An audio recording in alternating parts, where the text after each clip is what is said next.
सोचिए, अगर सलार के पिता कभी मरे ही नहीं होते तो खानसार का इतिहास पूरी तरह बदल सकता था। राजा मन्नार शौरंगा कबीले पर हमला तो करता, लेकिन इस बार सलार के पिता गंभीर रूप से घायल होने के बावजूद बच निकलते। वह अपने परिवार और बचे हुए योद्धाओं को लेकर खानसार छोड़ देते। उन्हें पता होता कि इस समय सीधी लड़ाई का मतलब पूरे शौरंगा कबीले का अंत होगा, इसलिए वे बदले की जगह तैयारी का रास्ता चुनते। अगले कई वर्षों तक शौरंगा कबीले के बचे हुए लोगों को अलग अलग इलाकों से इकट्ठा किया जाता। गुप्त ठिकाने बनाए जाते, हथियार तैयार किए जाते और एक नई सेना खड़ी की जाती। इसी दौरान देवरथा यानी सलार को बचपन से ही युद्ध रणनीति और नेतृत्व की ट्रेनिंग दी जाती। वह सिर्फ एक योद्धा नहीं बल्कि अपने कबीले का भविष्य बनकर तैयार होता।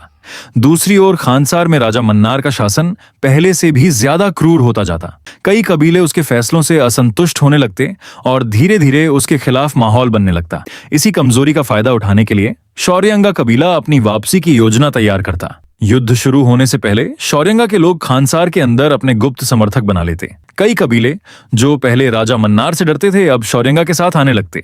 इस वजह से खानसार के अंदर ही विद्रोह शुरू हो जाता। जैसे ही राजा मन्नार अपनी सेना लेकर विद्रोह को दबाने निकलता, उसी समय सलार के पिता अपनी पूरी सेना के साथ खानसार पर हमला कर देते। बाहर से शौर्यंगा का आक्रमण और अंदर से विद्रोह दोनों एक साथ होने की वजह से राजा मन्नार की सेना बिखरने लगती। युद्ध के बीच सलार पहली बार पूरे खानसार के सामने अपनी असली पहचान बताता। ये खुलासा होते ही कई कबीले उसका साथ देने लगते, क्योंकि अब उन्हें पता चल जाता कि शौर्यंगा कबीले का असली उत्तराधिकारी जीवित है।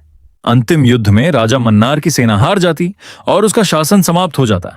इसके बाद खानसार में पहली बार सभी कबीलों की सहमति से नई व्यवस्था बनाई जाती, जिसमें किसी एक परिवार की जगह सभी कबीलों को बराबर अधिकार दिए जाते। सलार अपने पिता के साथ मिलकर शौर्यंगा कबीले को फिर से स्थापित करता और खानसार का नया युग शुरू होता। अगर ऐसा हुआ होता तो सलार की कहानी दो दोस्तों की दुश्मनी नहीं बल्कि एक ऐसे उत्तराधिकारी की वापसी बन जाती जिसने अपने पिता के साथ मिलकर अपने कबीले का खोया हुआ सम्मान वापस हासिल किया।